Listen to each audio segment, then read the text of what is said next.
Good morning, Martin. Welcome to episode 65 of Illuminating Rounds. How are you doing? Thank you. Yeah, very well, Dave. How about you? I kind of sense that your backside's hurting a little bit. I've got a proper ASL injury in that I have pulled a bottom muscle, which is really quite painful. And yeah, I was refereeing on Sunday, and I have to referee again tonight. And I'm a little bit nervous about my tender bottom. Yeah. Yeah, I think I pulled a groin, and it's come around to the back of my glute. I don't like to complain, Martin, but it's. There we go. That's the last we'll say about it now. I'd say it won't affect my ASL play, but we all know that can't get a lot worse.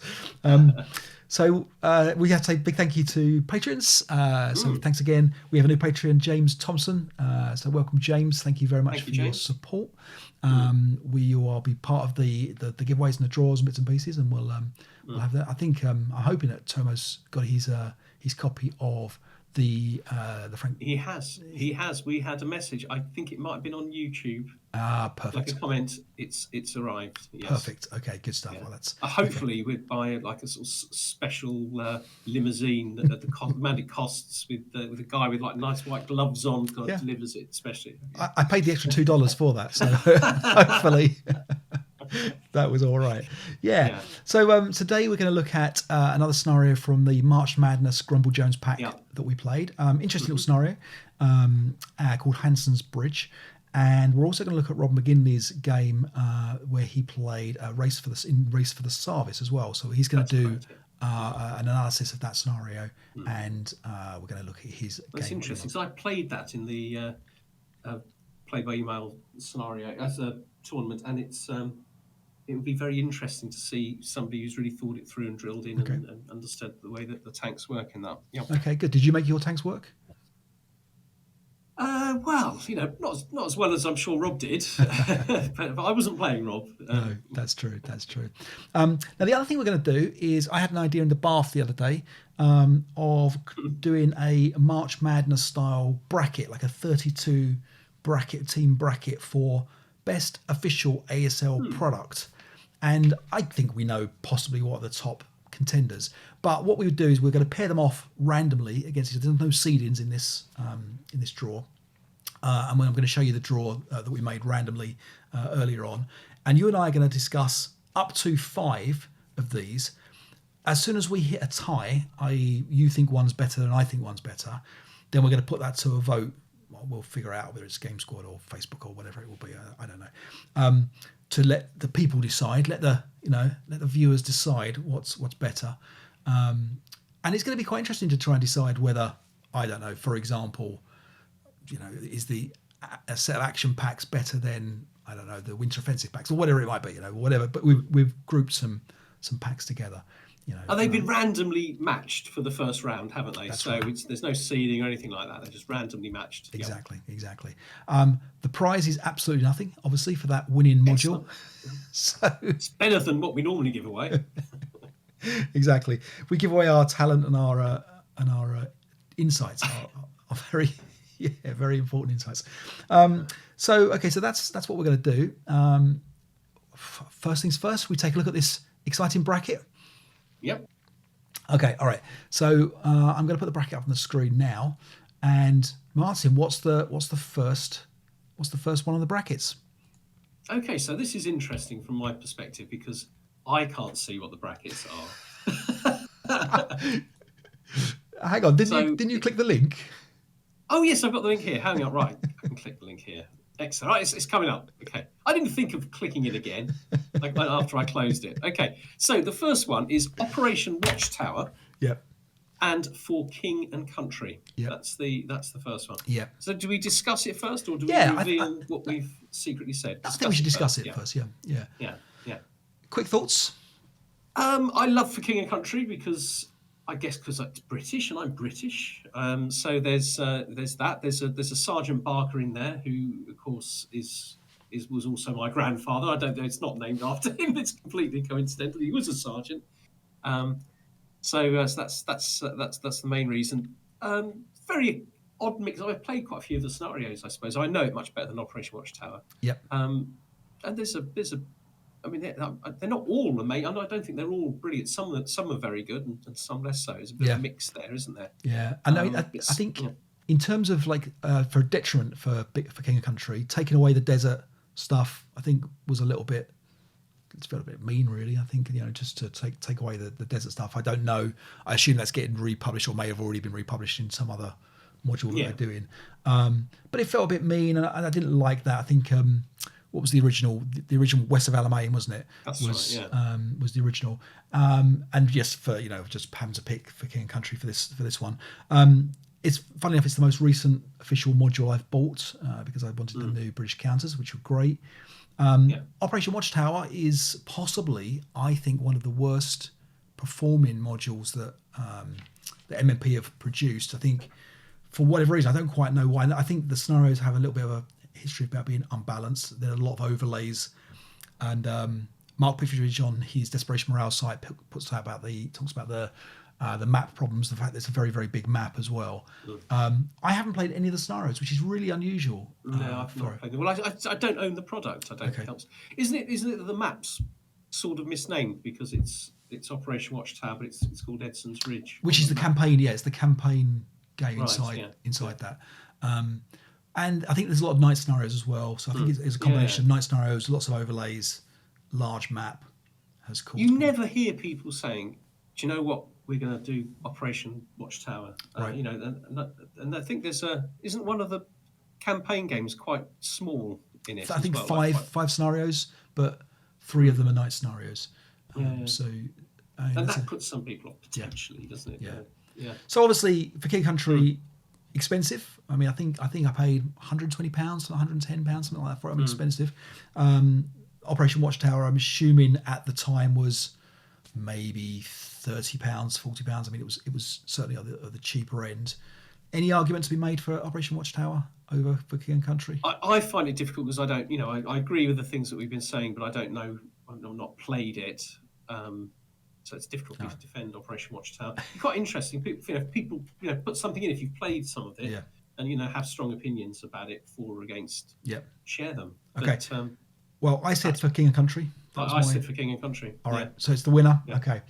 All right, so the next one is Doomed Battalions against Camp Group Piper. I put 1 and 2, Camp Group Piper 1 and 2 in. Because we needed exactly 32. Yeah, exactly.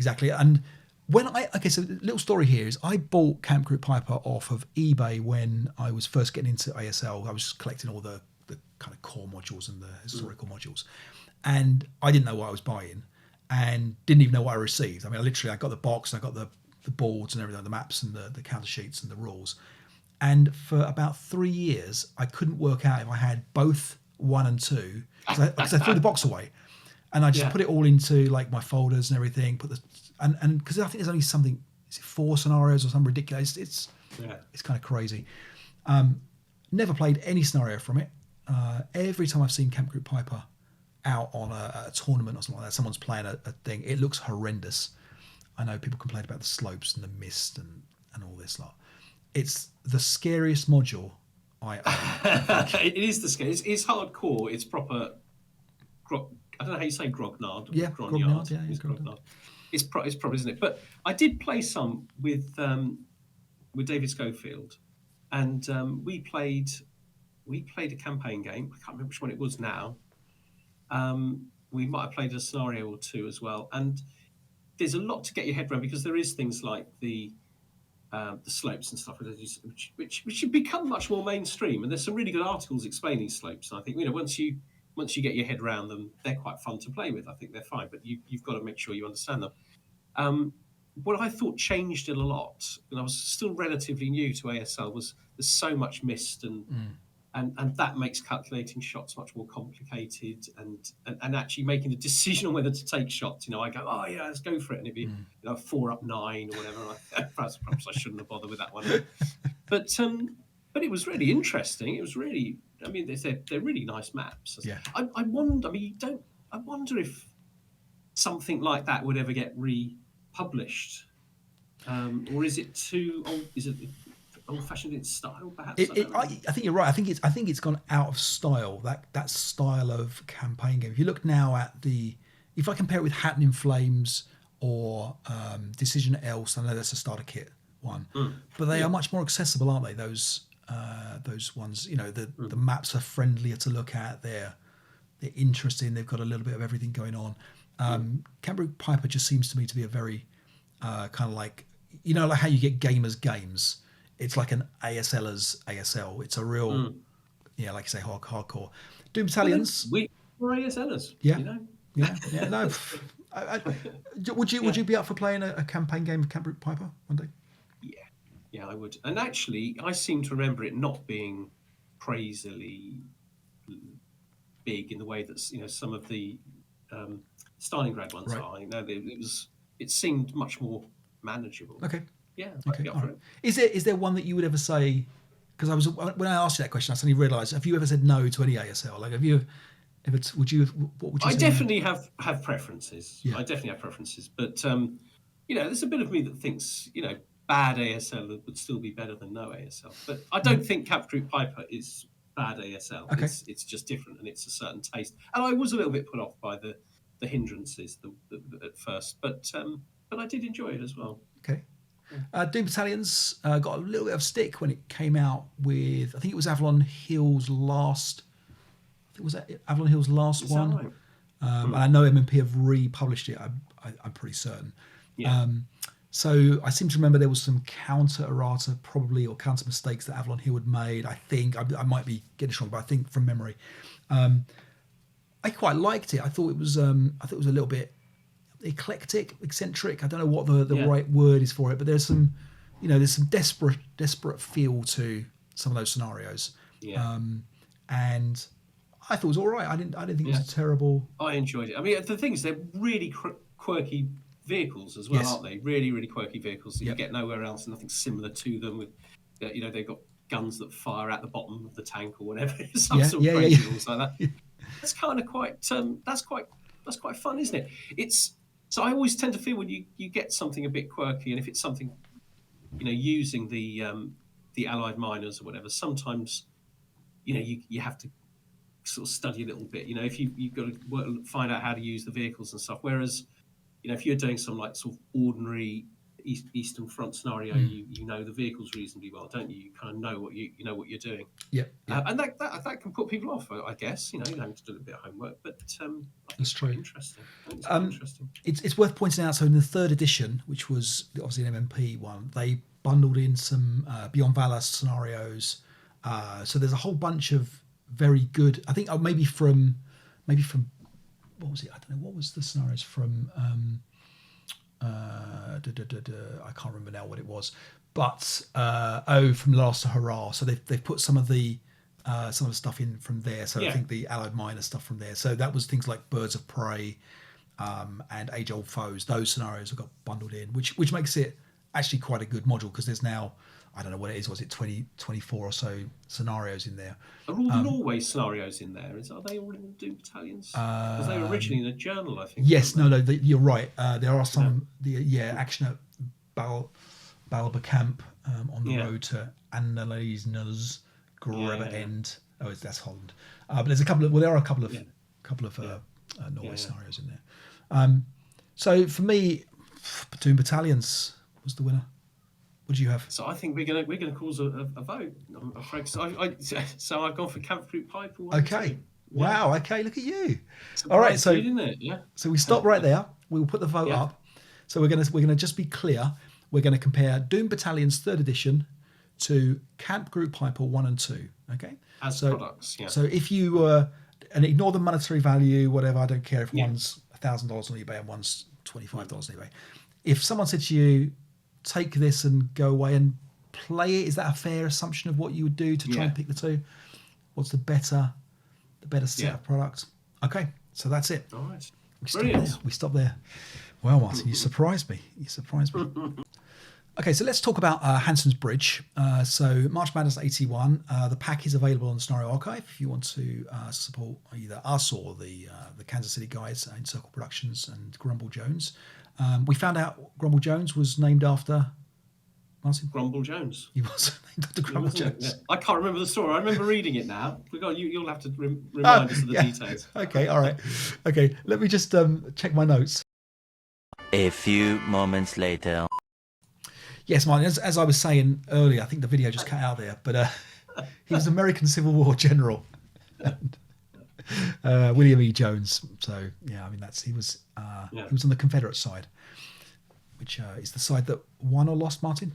I think this is the side that lost. Yeah, Is it? Lost. You can't not know that. I'm so bad at American Civil War things. Yeah. I genuinely. I'm genuinely not claiming to be an authority, but I know I know the blue uniforms and the grey uniforms. Yeah. Okay. All right. Okay. And the Blues. They won. Yes, they were the winner. Yeah. Right, okay. Yeah. All right. And these are the guys that didn't like slavery. The guys. Well, I don't know what you say. The blue guys that won were against slavery. Yeah. Okay, good. Okay. That's all good then. Where everything was good in the world. All right. Yeah. So anyway, Grumble Jones, as we've now dived deep into his history, is the nickname for the scenario designer here. I don't know if he keeps a pseudonym. I guess he keeps his superpowers by keeping himself hidden amongst us normal ASLers. Hanson's Bridge is a scenario designed by Kermit Scott Mullins. So we've come across him before. He's helped out on the Scenario Archive in the past, certainly. Maybe that's one in the same. Maybe that's who it is. So maybe we've just unmasked Grumble Jones. I don't know. Maybe not. Anyway, interesting scenario. So let's just flick over to the board and take a look at it. Very different. Yeah, quite involved. A little bit difficult to explain all of this, actually, isn't it? Yeah. So basically, the Japanese are defending a bridge, which you can see, and this is the obviously the bridge across this river here, and we've got some squads underneath the foxhole. So the little second line squad. We've got one more squad here, and we've got a half squad. And then we have a couple of three half squads on wagons, which are moving in column convoy. I can't remember one of the two. Column, I think it was. Yeah, and they're going to come down this road, and they're going to come down into this thing here. I mean, that's basically it. Now there is a hidden set demo charge, which represents some mined explosives that were ready to blow up the bridge on one of these hexes. And the Japanese can win by blowing that hex up from turn 4 onwards with a tank hunter hero. They do get some reinforcements as well, which include 2 vehicles.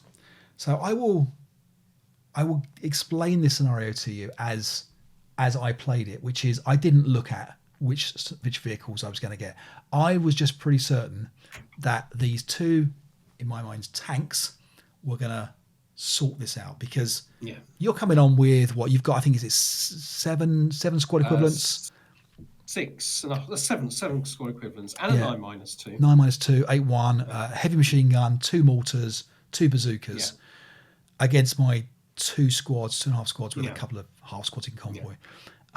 But don't worry, because I get a Type 4 Horo and a Type 92 IK, as the Japanese would say, with 6 squads as well, to be fair. So 6 squads as well. So that are coming on turn 5 from the right-hand side of the board. So right down in where it's talking about 6A. So I just realised you can't see my mouse cursor when I was showing you where the convoy was moving. So I know where it is. Yeah, exactly. So let me just pause for a second. Yeah, okay, so I think you are seeing the cursor. So yeah, so the reinforcements are coming on this lower edge here. So it really is all about, I think, whether or not the Americans can capture this like kind of the far end of the bridge and prevent the Japanese from detonating the set DZ, which happens to be in this hex here. For complicated reasons, you can't see it, but that's mainly because I messed up my password on Vassal. So that's what that's all about. I mean, the other thing is, of course, that they've got to capture that bridge before the Japanese can detonate it. And then, having captured it, there is a Japanese counterattack, isn't there? So they need to be able to do it in sufficient force to be able to protect themselves, to protect the bridgehead from the. And there's also we haven't really mentioned much about the guys in column. They're I mean, you've got a very powerful half squad force there of second line Japanese plodding along on the wagons, haven't you? Yeah. Yeah. Now, the other critical thing about this scenario is the Japanese can't gain or obtain concealment in any way, which is pretty tough because they really don't have a lot going for them. And they're lax. They are lax as well. And the Americans are stealthy. Exactly. So it's actually a reversal of the normal situation where the Japanese are very sneaky. Yep. Yeah. They're not. But I think it's meant to be depicting this is in the rear, isn't it? They've got some supply wagons moving around. No one's expecting an attack. Yeah, they talk about the Philippine reconnaissance as well, having some good abilities. And it's very, very scripted in terms of the setup, isn't it, for the Japanese? So I think that really these are just guys that armies leave at bridges on either end to control the traffic, isn't it? Technically, I could have put this squad on the back end of the bridge with leader within 2 hexes of the other bridge end as well. I felt like that was just absolute suicide for the poor Japanese there, because the force that's coming on is just too strong. When we look at this scenario, I don't pride myself in spotting particular sways of scenarios, one way or the other. This looks very tough on the Japanese, and I think you were quite excited to play the Americans in this. I think was my is that a fair statement? Yeah. Although it did occur to me that the Americans have got to do quite a lot in order to be able to then be ready for, getting across with a couple of half squads isn't going to be enough. Right. Because you've got 6 squads coming on and the unstoppable tanks. Yes, that's true. Then, even then, to destroy the bridge, I have to roll like a 1 or a 2, I think, on a 1 dice, and there's a +1 if the Americans are on the same hex. The other way I can win the game is by controlling the hex, isn't it? So I can I've got to control M13, so I've got to control both ends of the one end. I've got to control one end of the bridge as well. That's the other. Yeah, it's either of the bridge ends. Yeah. So that was that. My strategy really was just to cross my fingers and hope. I don't know what I was. The strategy is tough, but I tried to think about trying to get the wagons into a supporting fire position. The trouble is, 1 firepower with 3 range doesn't give them a lot of options really on this left-hand side of the river. But they can produce tank hunter heroes, can't they? So you could potentially use those to. Yes, as long as they're within 2 hexes. Yeah, as long as they're within 2 hexes of the bridge. Oh, 2 hexes. Okay. Yeah.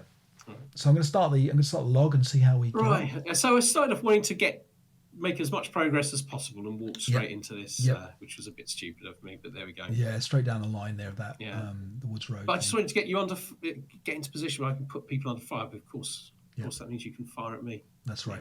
It's worth noting all roads do exist in this scenario. That is one of the things. All buildings are huts as well. It's dense jungle. Yeah, and you pick up a fanatic unit for your. Of course I do. Yeah, so a little bit more sensible with the second stack. Yep. Thing is, these guys' morale, they're going to come back very, very quickly. They are. So what do I decide to do? Oh, so now at this point the column is disbanded as soon as you came into line of sight. So that may have been a mistake. I don't know from you because it means that I disband in your turn, which means I get my full movement in my turn. In theory, if I come into line of sight prior to that, then I would stop at that point. Yeah. So I decide just to scoot the wagons down this way, and then this one is going to try and risk the bazooka shot. My feeling here was if I can get you to mouth a bazooka, these guys have done their job, because they're my 2 tanks. I'm going to say, are going to save the day. And like my plan is to get the bazookas back over there in time for your tanks, but I think it was a mistake. They don't need to have bazookas. A 6.66 or 6.67 would be very effective against these guys, wouldn't it? So the bazooka, we think, bounces off the wagon, which doesn't feel right at all. I don't quite know if we got that right. I think we did, but It's a dud, isn't it? 6 is a dud. I think only on anti armor piercing. But anyway, Okay. anyway, we think he gets by, Yeah. and is able to get out here. Now, okay, so now this decision here, we can talk about this decision. Was my thinking was I've got to just slow you down a little bit. Okay, so I can't put a stop to you. I know that the heavy machine gun is going to be in this hex here, which is the concealed guys. But my feeling is if I can just get you DM'd, this one half squad will have done his job because you will have effectively lost a third of your forces for a turn. Yeah. Now, I don't know if that's a great idea. I think it's very much like the sort of mistake I make when I'm defending. When I go on the offensive, and I thought that we'll see what happens. Yeah. I mean, the idea of DMing them, but of course they're already got pretty high morale, haven't they? So they're 8 and they're 4 when they're DM'd, aren't they? But with a -1 leader in the woods, they're 6. So a little bit of defensive that does nothing. I advance in, and even here I'm thinking, you know what? I might get lucky on a close combat if you come in. I mean, I know that you're concealed and all this kind of stuff, but even if you do that, you're going to come in slowly. You're going to spend a whole turn moving in. Sure, I'm going to lose that, but again, that's potentially you've lost your 2 squads for this turn for the DM, and you're going to lose the heavy machine gun squad, as in losing the turn if you're just taking these guys on. So that was my thoughts around it. Yeah. So let's have a look and see what they all rally. They all rally, yeah. Every one of them comes back, and that's not ideal. I have got a little bit of a problem. I've got to decide how much to commit to firing at them. Right. Yeah. Which is a bit of a pain. I mean, it's good problems to have, isn't it? Really. But that's true. But this guy, this prep fire stripes the first squad there in the prep fire phase. In the foxhole, yeah. So exactly that. So you get the stripe there. You break these guys with the heavy that turned out to be with 9-2 here. So I've got a little bit of problem with the half squads coming through on the wagons, but I'm doing quite a good job already of the bridgehead, I think. Yeah. So you jump into the road again. You're not scared of that road. No. It was an advance, though. It wasn't. Oh right, yes. Yeah.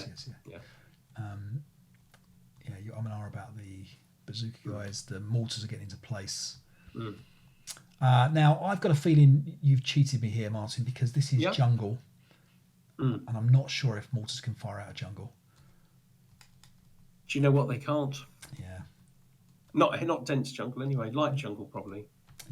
Yeah. I think you're right. I mean, I don't think it made a lot of difference if you'd have gone into O12, for example. It forces you out, doesn't it? Forces you out of the position. Yeah, exactly. Yeah. Darn. Yeah. Well, we should point out, and a couple of people pointed this out as well last week when I did the human wave, the banzai. There was a couple of mistakes we made there. One was that it's got to be within 8 hexes of the starting point, so the known enemy unit or the enemy unit to the banzai, and also you had a concealed unit in open ground from the start. That's right. So we're always going to make these mistakes, guys, and thank you for keep pointing them out. I mean, that's absolutely one of the benefits we get here is we try to learn a little bit more, and hopefully other people, we make mistakes that I think other people made. I was reading today, just a complete aside, very, very good Hill 621 AAR on Ball Game Geek. And these guys have played it a few times, and they like the scenario, and they bring the reinforcements on from the wrong side of the map. And it's we all do this. I mean, so it's do let us know. That's our main service, I think, to the ASL community, is making people not feel so bad about the mistakes they occasionally make. Yeah, exactly. Yeah, exactly. So we're coming through. There's your mortar, not having much effect, but certainly making me think about whether I need to be in that position. I'm preparing to smoke you. That's the thing, I think. Exactly. And some very good use of some white phosphorus coming up, which is always good. Illegal. It was illegal as well, but your fanatic guys. I mean, already you've taken this pretty much this first half of the bridge. Yeah. And the fact that you can't even stay in H10, is it, or whatever? It's just too much. The Americans just have too much firepower, don't they? Yeah, exactly. But don't worry. I've still got because to cross it. Still got to cross it. You do have to cross it, and Yeah. don't worry because my tanks are coming on. Yeah. So I'm in a race against time here. you are. My broken squad with its broken light machine gun is not going to do a lot. But I do have one half squad there, so that's okay. It can't even reach the bridge really in terms of its firepower. So it's all a bit of a disaster already for the Japanese. So we get a little bit of illegal white phosphorus placement, but again, it's fine. You would have been in just in one hex forward. It's no problems. I passed the morale checks for the white phosphorus. But yeah, you're able to run down this now. It's handy having a fanatic actually in that sort of situation. Yeah. Yeah. And already now we've got the 9-2 down there on top of the hex with the demo charge. Yeah, and the heavy machine guns down there. It's that level of strength. In fact, I think you and ahed about what to do, but recognise you couldn't stay there really and face exactly my prep fire, defensive fire shot. Exactly, yeah. So come out of there, and that's I don't want to be retreating here, but it's okay because my reinforcements come on. Exactly. So what have I got coming on? Are you ready? We've got this guy. So I'll zoom in here. Show you this guy. That's a decent gun. So this is a big 150, Yeah. but it's open topped. Yeah. And it's I think it's unarmored. Is that unarmored in the front as well? I think it is armoured. The Star T. What's the Star T is something, but it's perhaps not the turret or something. Yeah. I don't know. Yeah. It's open top. It's going to be vulnerable, isn't it, to that heavy machine gun and the huge American firepower. Exactly. And the other key thing about this is it's got no machine guns as well. Yeah. And that's going to. And of course, problems. it's vulnerable to the mortar, even the light mortars. It's vulnerable. Exactly. But the other tank, which I put in legal positions soon. The other tank turns out to be a cheat. Isn't really a tank at all, is it? No. So I was like, oh, okay, all right. Now I think this is supposed to be an ammo vehicle. I think this might be. I don't know. Certainly in game terms, it was listed as an ammo vehicle. I think that the scenario has to say that it's designated as an ammo vehicle for the ammo rules to apply. Yeah, the Horo. So I'm assuming it's just effectively just a little Jeep that I can screw around with. Maybe we got that wrong, or maybe it helps the B number here of the to prevent the low ammo and stuff. But anyway, so then there's a bit of debate about well, where am I going to bring the tank on? So obviously, I can run it down this road here and see that we're not going to get very far around this corner before I'm destroyed with whatever it's going to be 40 up to or something from the infantry. Alternatively, I can come up the stream, and that's what we decide to do. Yeah. So we'll see here what's going on. Now, this is us discussing what the best route would be for you, wasn't it? Yes, that's right, exactly. Yeah. So you're you take the attack directly to me here to basically completely make the road very, very, very difficult for me to come down. And I mean, you can only come on A5 and A6, can't you? You can't come on anywhere on that side. Oh, below? No, I think below. I think all below. That's right. Yeah. That's right. Right. A6 all below. Yeah. Yes. Yeah, exactly. So, I mean, at this point, at the Japanese, I'm pretty sort of lost here. I don't see any way around this, but I'll give it a go and see what happens. So a few bog checks here. We've got bog checks for in the stream. We've got a bog check for coming out of the stream because of the marsh, but we make all the bog checks. The Jeep is just going to be there to strip your concealment. So there's a bit of firing going on there. It's obviously destroyed. And then I decided to get a bit brave because this is the only way I'm going to beat you here. And I get lucky here with your 10 here. And so we have a little bit of fire here. You're gonna break every one of my guys over this side. But I mean, in terms of this could go worse for me in terms of I've got the right hand side guys are coming up. I can't even create my tank hunter heroes now because they're not close enough to the bridge. No. I managed to break your fanatics. I don't know if you would you have voluntarily broke those anyway. Yes. Okay.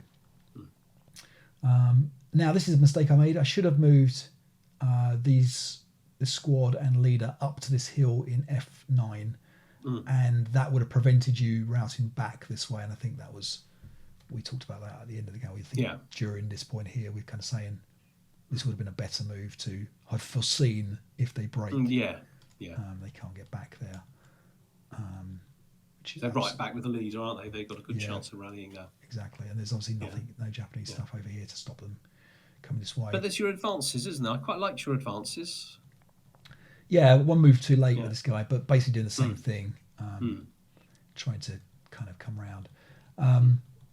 And so I mean, here's where you just get to reinforce this area, which is now looking very tricky. Yeah. Now, this scenario was quite an interesting little scenario, and I think you made a nice point that this would have been really nice if it was a small part of a much larger scenario. Yeah. And it was going on kind of in the corner of another battle. So I get quite brave here with an attack. Yeah. I mean, they're flanking me on the ridge there. It's great, but it's just about time, isn't it? It's so difficult for you to... Yeah, exactly that. So we're on turn 6. I've only got 2 more turns. From kind of sort of a role-playing point of view, I quite like the story here of the platoon that's sent up the road to hold the Japanese off, and it gets cut off and annihilated. It's kind of quite a cool little story there. Yeah, that fanatic guy is going to be the bane of my life again. So we have some wounded going on, I think. Now you don't take prisoners here, do you? That's right. Yeah, that's right. No prisoners. No prisoners going on. No. And we have an advance. So this is the problem, I guess. You know, we've got lax jungle ambush attempts, which against stealthy fanatics is never going to go well. And so you manage to withdraw there after the ambush. And then obviously you're going to fire at me with some horrendously bad shot. Yeah. I think. Actually, didn't you kept right fire? Kept concealment and went for I think just a 12 up 2, I think, but broke. Well, with a leader, perhaps. Yeah, exactly. So wounds. They're not broken. So stripes and wounds. But this is where your good play comes through. So you are going to do the clever thing and surround the bridge hex. The melee goes badly for both of us. But at this point, I have to get in that hex. This is my last turn. You get the last turn. So my only hope really is to get into this hex. And I've got bazookas, haven't I, up there? That's You've got everything, You've got everything. And you destroy that. I get my crew out, which again is a potential game winner here. My crew in this position. He's got to do well, hasn't he? But it is. But obviously they're in close combat, and that's the end of the game. They can't get out of that hex. No. So this one didn't feel bad losing. By the way, I didn't have a problem with this one in terms of what could I have done differently. I mean, we spotted a couple of little things, but it did seem very tough on the Japanese. But it was kind of a fun little scenario. It was quite thematic. I thought it was fun, and it was obvious that they got. This is probably very similar to the account that the scenario designer has read. You know, there is a little bit of recreating history here, which you don't always get with ASL when it's a bit generic, whatever. Right.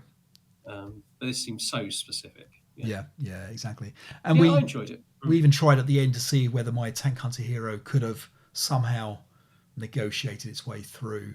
Obviously, it has a stop when it hits another enemy unit, but unless it's adjacent to its target. So there was a potential for me to have created that, because the SSR is a little bit ambiguous, but we think it was okay for me to try to create a tank hunter hero, even though I'm in melee in my rally phase, and to allow me to jump into for example, the foxhole location and then onto the bridge to try and destroy the bridge, the thing. And so we tried that, and even then it failed. The dice roll wasn't enough to do that. So, but potentially that's an option. I think maybe you get that one chance to create a 10 card hero each turn after turn 5 or after turn 4 to do that. After turn 4, yeah. Yeah. So it was all right. It was nice. It was quite fun. It was quite flavourful. I did enjoy my highs and lows of expecting these tanks to come on and save the day, and then realise it was a tractor. Yeah, an ammo bearing tractor. Yeah, I don't know. it was very flavoursome. Very tent flavoursome, with a gun sticking out of it. It was. I don't know. Yeah. It's very satisfying having that kind of American firepower. Yeah. Very, very enjoyable process. Really. When you've got no concealed Japanese, they're lax, you're stealthy. I mean, I think at least once I took a 36 firepower shot. It was at least once, maybe more. But it's not very often that you can assemble that kind. And it was like with a -2 leader, and it's not very often you can assemble a fire group like that. There's a game called Formula Day board game, like a motor racing game, and they've got different dice for depending on what gear you're in. And the best fun of that game, so it starts off, if you're in the first gear, you roll like a little 3-sided dice, whatever it is, and it's like a little triangle dice. And then you get up to your gear 4, and it's like it might be a D8 or something. And you get up to gear 5 or 6 or something, and you've got this 30-sided dice. It's this, and it's the funnest thing to roll because you're like going so fast, and it's a little bit like this with, you're on the big dice rolls. Yeah, here. I was a bit sad they didn't have a 16 firepower residual counter in the game. Not often I find myself wishing for that. What's it to do with there? Is the maximum? Because it's 12, isn't it? Yeah, because you can only 12, go. Yeah. Right. Okay. Yeah. But you should. Why is it? There's no way you can get more than that. Then is there not? No, 12 is the highest. Yeah.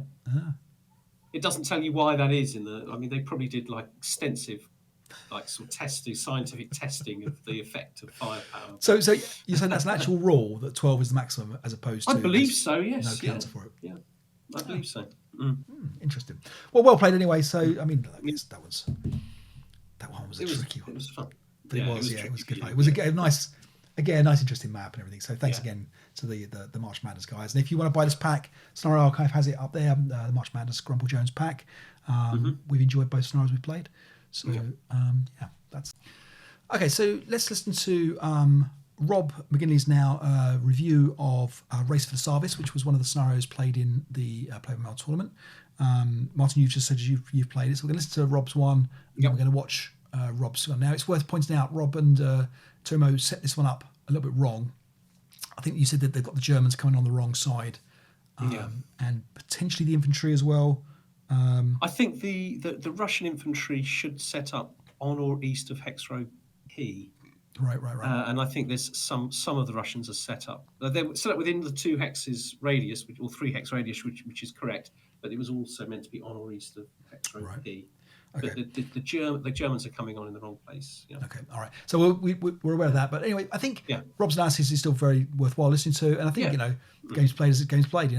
Like we said, we've all made mistakes, so it's no problems. Yeah, and the thing is, they played the scenario that they played, even if it was somewhat different to the one that was originally. Yeah, definitely. Okay, all right. So here's Rob's analysis, and then we're going to go back over to the game. Welcome, ladies and gentlemen, from down under again. The Illuminating rounds play by email tournament gave me an opportunity to do a few tank analyses. So let us begin with the first one. So the game we're going to analyse is the Swerpunk game, Race for Sarvis. Here's the card from Swerpunk, and basically large tanks fighting each other at the time when large tanks were common. So a little bit of history I'll cover. I'll cover both the heavy Russian tank regiments, the German heavy tank battalions, some rules, and a little bit of tactics. And Dave and Martin will play this, and many others will play this. So maybe you'll see many playings after this video. So basically, it's a cool game based on heavy tanks. The Russians are, trying to penetrate Hungary with their very heavy tank force. The Germans are defending that town, and surprised the Russians that they were able to put up such a great defence. And really, the combatants of the time were the big players at the time, the Joseph Stalin 2M, which is the late version Joseph Stalin 2, and the Royal Tiger or King Tiger turning the tide back. So One thing to note here is the Russians actually had a very good heavy tank program and was probably the most successful of the war that developed from even the late 30s all the way through. And this was started really when World War II started. In 41, the Germans encountered the KV models, which eventually transitioned by changing the chassis to the Joseph Stalin model. So these are the two Joseph Stalins I built from different companies. So this is the Zyvita version of the earlier version, Joseph Stalin 2, followed by the trumpeter version where there's the thicker armour, what was called the Joseph Stalin 2M. Though it has a lot of name variants. Some people, called it a Joseph Stalin 1 and a Joseph Stalin 2, but we'll stick to the classification 2 and 2M, which is what is in ASL. And here's some models. As you can see, a couple of things to note. The lighter green on the left is just the earlier version of the Joseph Stalin 2 compared to the right-hand side, which is the thicker frontal armour in the hull, similar turret armour. The machine gun on the top is also one of those 12.7mm machine guns, so a nasty type of machine gun on the top, which is nice anti-tank effect. And as you can see, the 122mm gun. Shown in ASL, what it represents is a problem with the fact that these guns were hard to fire, and to put the 122mm into a turret meant that they had a lower breakdown number, less ammunition storage, no ability to intensify, etc., etc. Good crew survival though, and you can see the Joseph Stalin 2 on the left with the lower hull armour versus the 2M with the better hull armour. The historical notes talk about these issues about the 122mm and the improvement in the Joseph Stalin. The vehicle notes, B just talks about that bow machine gun being particularly difficult to fire at moving targets, and G talks about that AAMG being the 12.7mm. With the development of the Russian heavy tanks, I'm able to show you both the pictures and what happened in the models. So from a model point of view, the tank at the lower bottom left represents the one that the German panzers saw in 41 and was a shock to the system that nothing could really penetrate that heavy tank's armour, and was basically the only and best heavy tank of the time. They went on to develop a lighter armour, which was the cast armour, to increase speed and put a better engine in it. And that's the one with the winter camouflage set. On the other next one along from that, so third from the left, is where they mounted on the KV body the 85mm gun. So this is the KV 85, like the T-34 85. The 85 fitted nicely, but it was the first time they developed a nice turret with the cast and the shape, which would then lead to the Joseph Stalin turret. We're just at the top right there, and I'll show you another view, is the first of the Joseph Stalin 1s with the 85mm. So seen here from the other angle on the far left of the one marked 31, that's got the 85mm in the better turret, and this was called the Joseph Stalin 1, and it had this new chassis, this new engine, which you can see coming across is used in all the other Joseph Stalins. The 2 and the 2M we talked about before, and then the 3 is this amazing vehicle that was available in the Battle of Berlin, was one of the regiments in the Battle of Berlin, but actually not sure it actually saw action. But it's obviously a very lethal tank that led to the design of the tanks, which led to the T-55, T-60, T-70, etc., series of the modern warfare. I'll note the famous frontal armour where it looks like the bow of a ship. So shown here is the development of the KVs at the top row, sacrificing weight of armour for speed, and then putting the 85mm gun in, and the Joseph Stalins along the bottom. There is no Joseph Stalin 1 in the ASL game. The Germans, well, they had a big defence of Hungary, and they had a rare operation where their heavy tanks really did show superiority against the Russians. This is the tank, a picture of the beautiful, to me, a picture of the tank that is actually used in this battle. And this is using the Hanson turret.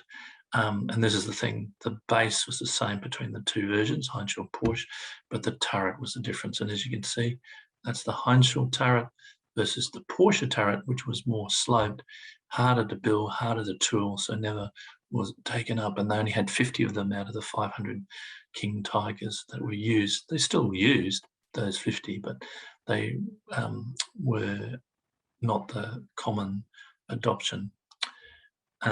Shown here on the left, you can see the Tiger 2 with the Henschel target. On the right, you can see that more smooth curved Porsche turret. Shown in game turns, they actually do have the Henschel, which is what's used here, and the SN is that lethal toy they have. And remember, the SS have a morale of 9, and the Porsche turret, you can see how on the back of the counter it actually talks about the armor is less, and that's why there's a star against the 26.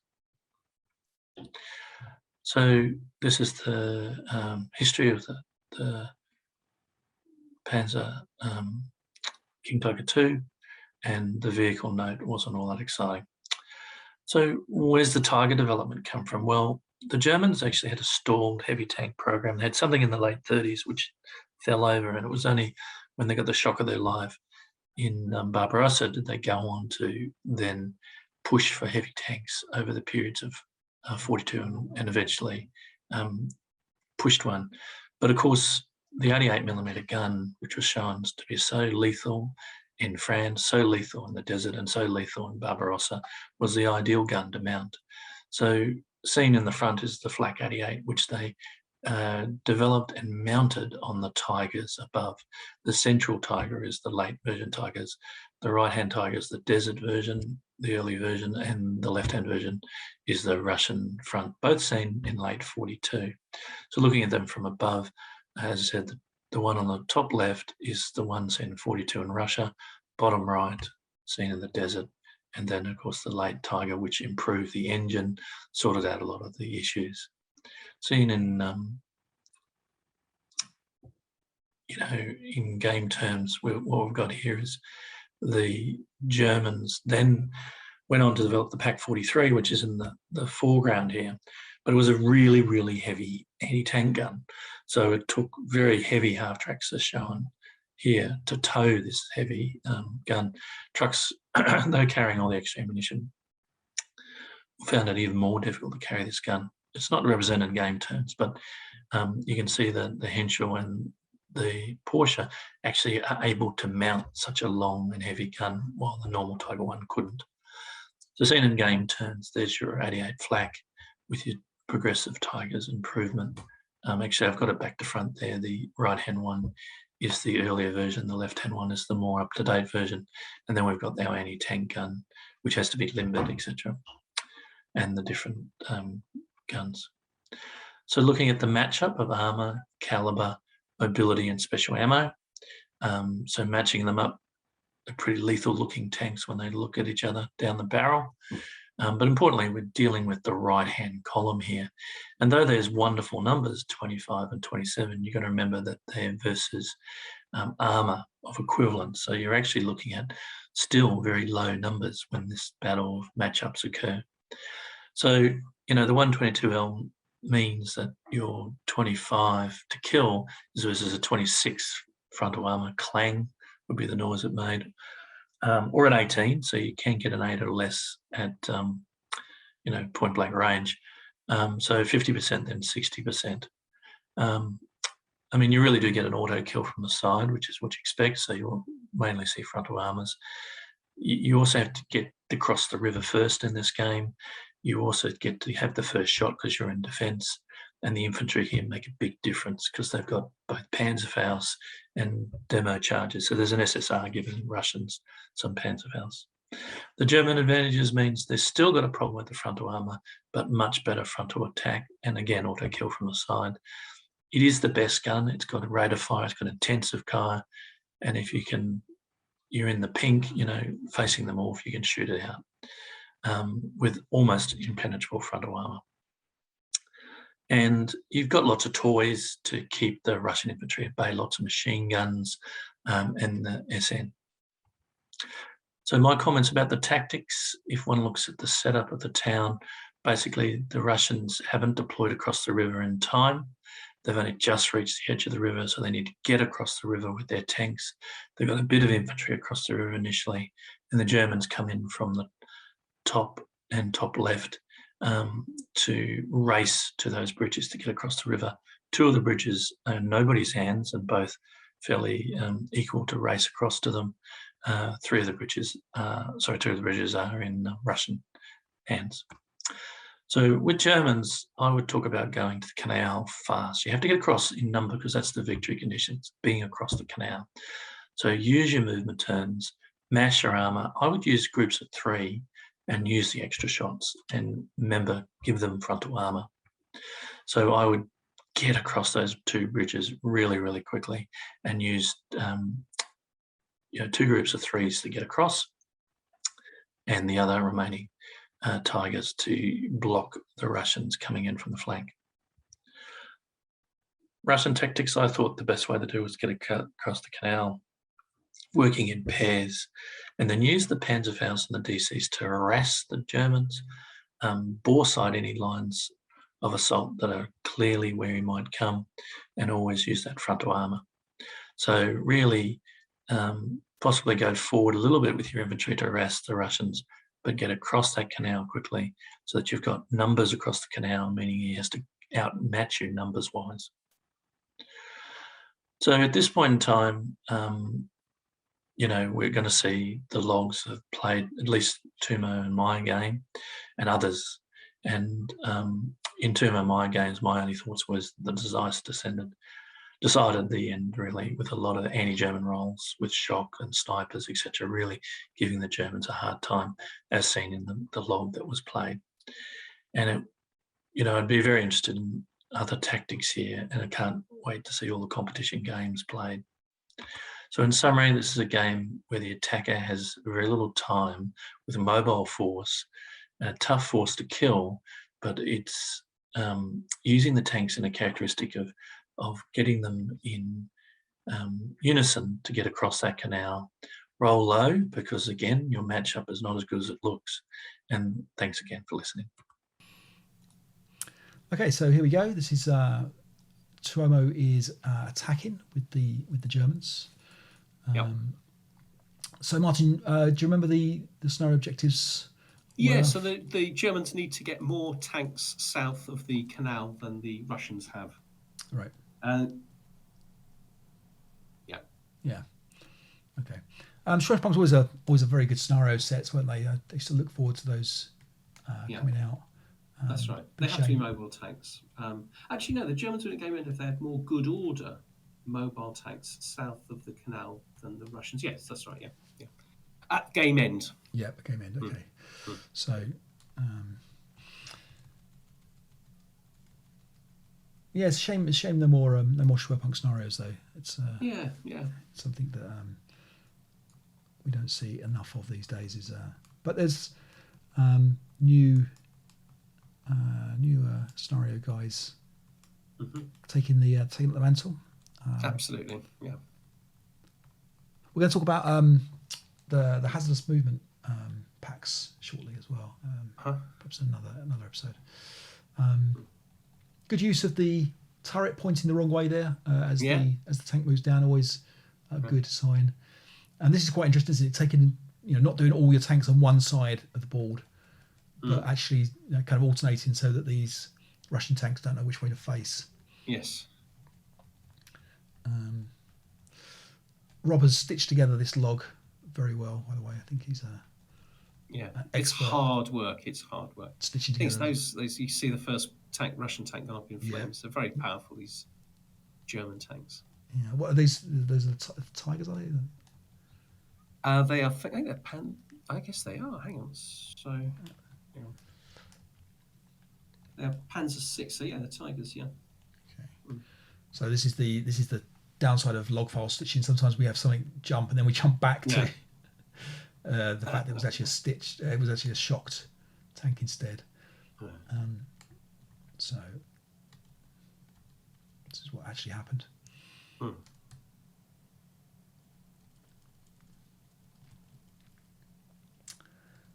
So did you win or lose your game, Martin? I won this game in As the the- end, yes, as the Russians. Okay. Yeah, but it was very close at the end. Now you are potentially in the semi-final as long as we can get. Potentially, yeah. We've got that last game to get through. But yeah, definitely a big tank heavy scenario. This one. Yeah. Something that Schwerpunk didn't do a lot of. They didn't do very, very many tank on tank. It was a lot of mixed combined arms stuff. I used to love Schwerpunkt. I used to be excited when Schwerpunkt came out.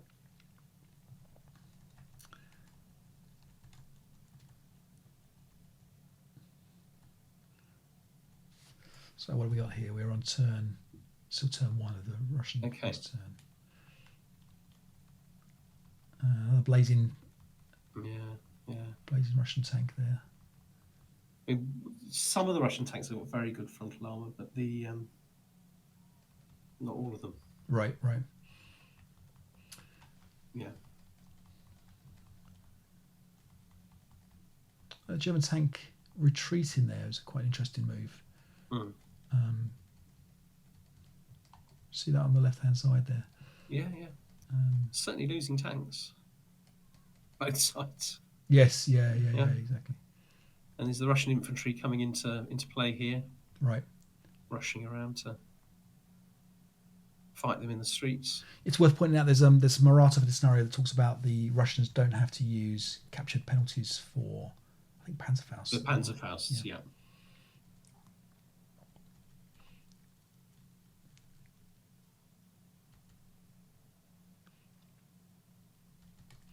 So German turn 3 coming up here. The crews running around all over the place. Yeah, always the sign of a hectic game when the crews are doing their stuff. Of course, the German has no infantry other than those crews. Right.